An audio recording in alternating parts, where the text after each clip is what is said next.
Para ser franco, enquanto eu dava uma lida nos trechos do livro, eu achei muito interessante a forma de escrita dele, porque eu também sou autor de um livro, Perfeito Estranho, e o meu livro é escrito em formato roteiro, e o livro do Howard é escrito no formato normal. Então eu realmente me dei conta de quão distante eu estou desse tipo de narrativa. O que eu achei interessante também no aspecto que ele apresentou é o fato de que o grande alvo era Madison e não aquele, como se pensa no conceito geral. Eu realmente não sei o que pensar sobre isso. Claro que, de certa forma, não é uma especulação completamente sem base, porque se olharmos, de fato, há um ponto muito relevante aqui. O Brian teria que, de alguma forma, especificamente, estar monitorando a Kaylee para saber que ela estaria ali naquela noite, considerando que ela já havia se mudado para o Texas. Então existem muitas coisas aqui que acabam sendo bases para a interpretação, e nesse caso, esse apontamento de que de repente a Kaylee não era o alvo principal, mas sim a Madison, até que faz sentido se considerarmos esses aspectos. Mas eu realmente não sei o que pensar. Até porque, de fato, se olharmos a natureza de tudo que aconteceu, a polícia não confirmou até esse momento o alvo principal. Ah, ele estava atrás de uma das meninas, das duas meninas, de todo mundo. A polícia não declarou nada a respeito e nem pode por conta da ordem de silêncio. Então, obviamente, essas questões vão ser levantadas durante o julgamento. Outro aspecto intrigante foi o que ele disse em relação à divisão de força-tarefa e o FBI, como eles não estavam em sincronia. O que é interessante também nesse aspecto, porque realmente isso não foi uma informação que veio à tona na época, que as duas agências não estavam se entendendo.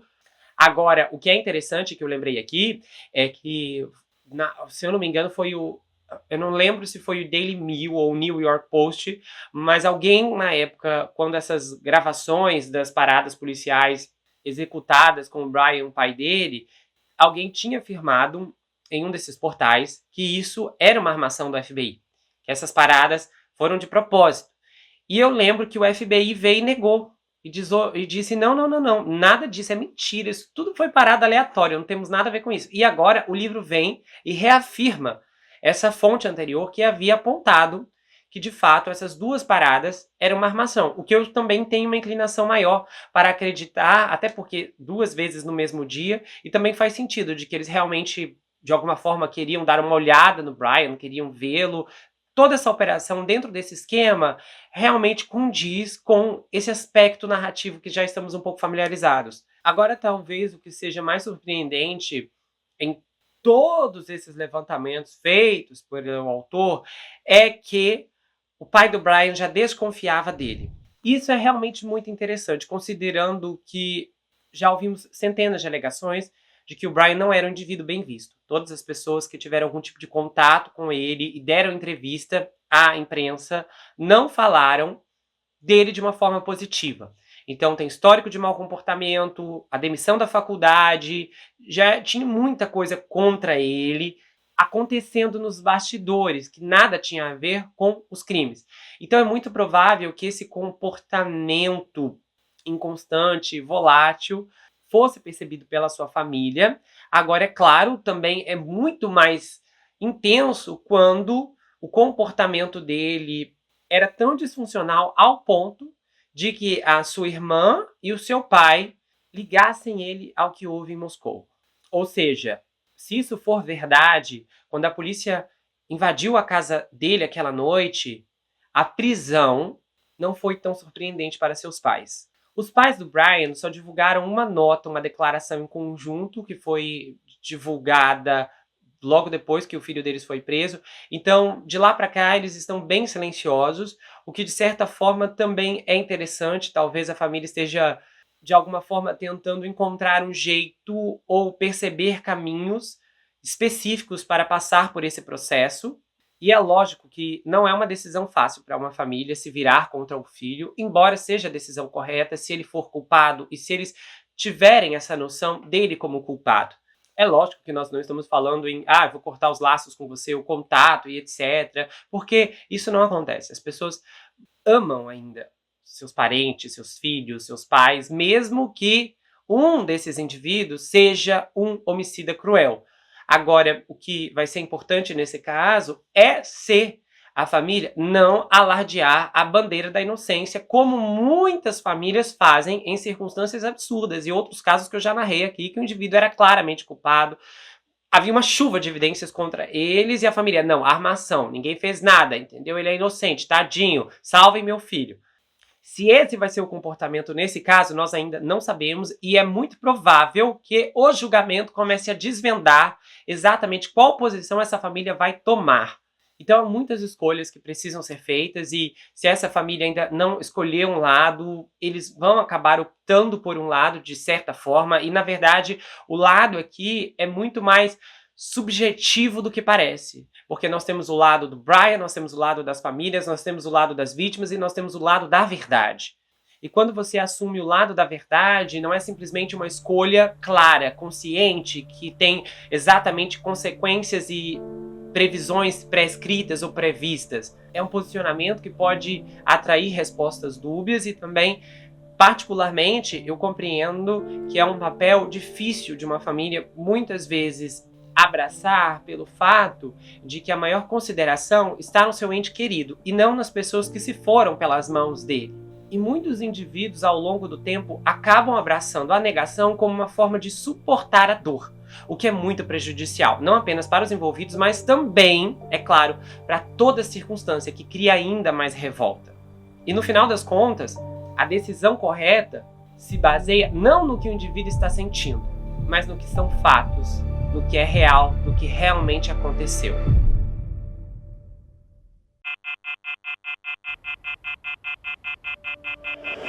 Eu acho que tudo isso tem muito a ver com o lance do DNA. Ah, sim. Eu, particularmente, se eu sou uma jurada, eu não condeno uma pessoa por causa de um DNA de toque, de forma alguma. Ah, é?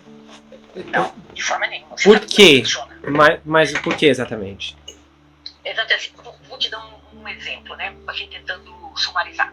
Por exemplo, nosso corpo elimina por dia 400 mil células, tá? Uhum. Só que essas células, elas podem ser retiradas, né? Na hora que eles estão fazendo uma pesquisa de armas, objetos que foram encontrados na cena do crime e tal. Acontece que o DNA de toque, para provar que o DNA é daquela pessoa, é complicado, porque o DNA não permanece no mesmo lugar.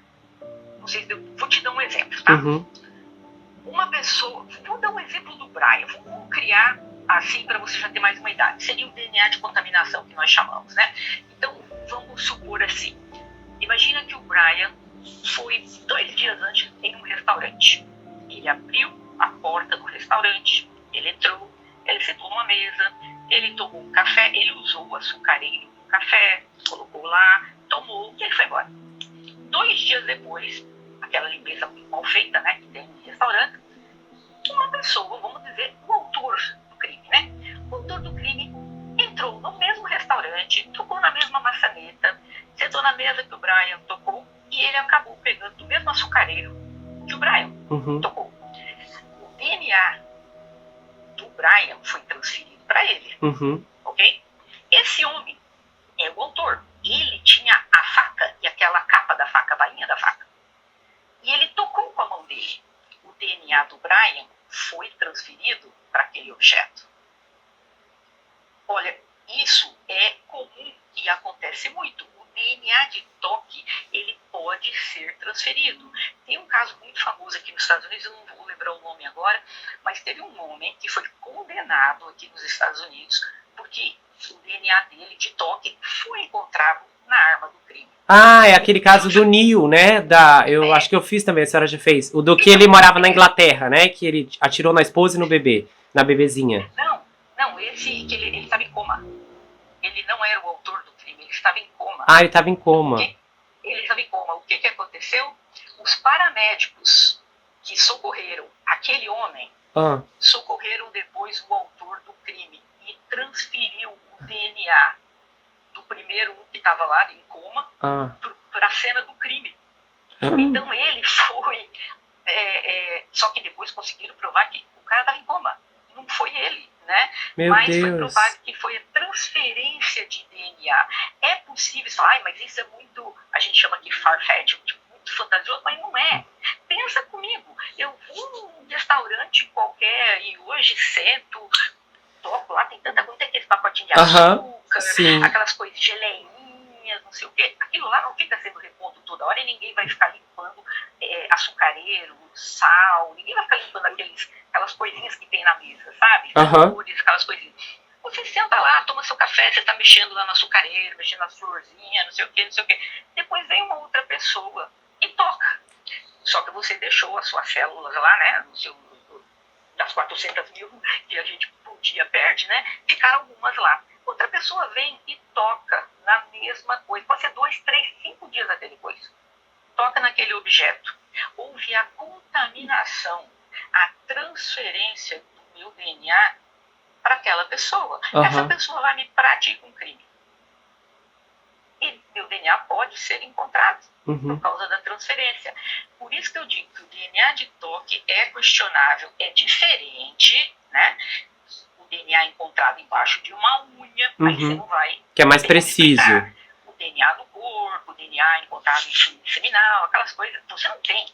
Agora, DNA de toque, não. A advogada dele é boa, e eu acho que ela vai nessa linha. Tá, mas vamos supor, eu entendo a argumentação, eu entendo o lado que a senhora está falando, eu acho isso relevante, e principalmente em situações como essa, uma cafeteria, um lugar movimentado, um shopping, onde muita gente entra e sai o tempo todo.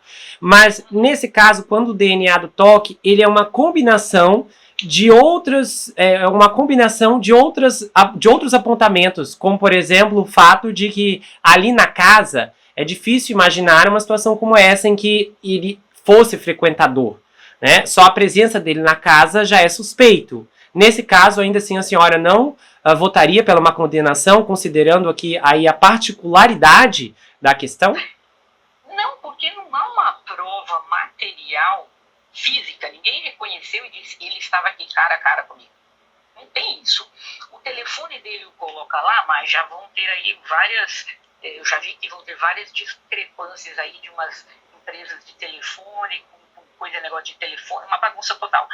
Porque dizem que o telefone o colocava naquela cidade. Sim. Só que eu já vi alguns peritos dizendo que aquelas torres são tão próximas umas das outras que não necessariamente ele estava naquela cidade aonde a torre estava tocando. Poderia ser na outra vizinha, mas a outra torre também pegou o sinal.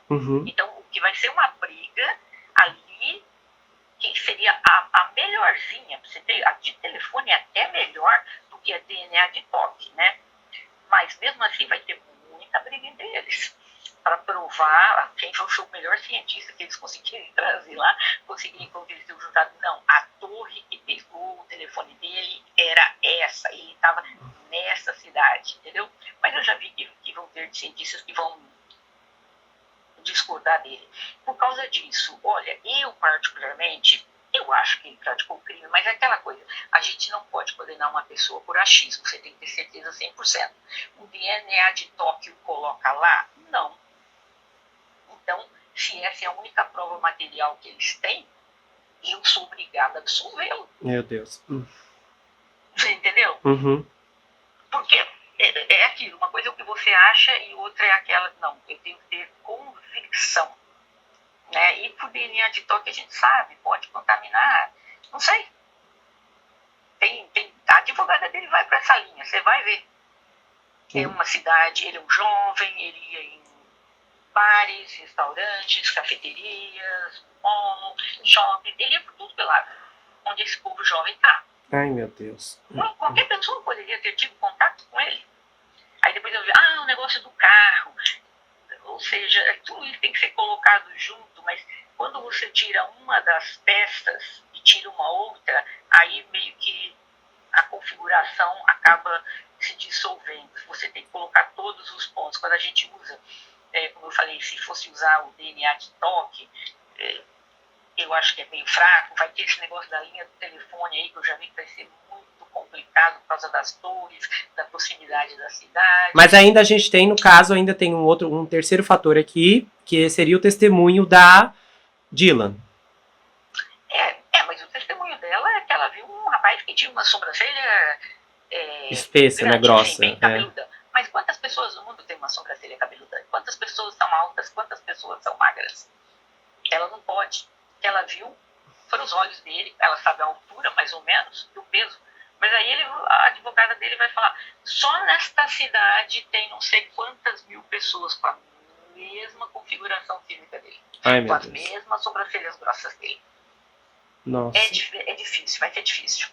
A senhora acha que vai ser um caso difícil para a promotoria? Ah, vai. Olha, se a promotoria não trouxer um DNA diferente, que a gente até agora não ouviu falar que eles têm, lá não se de toque, vai por água abaixo. Tá? Meu Deus.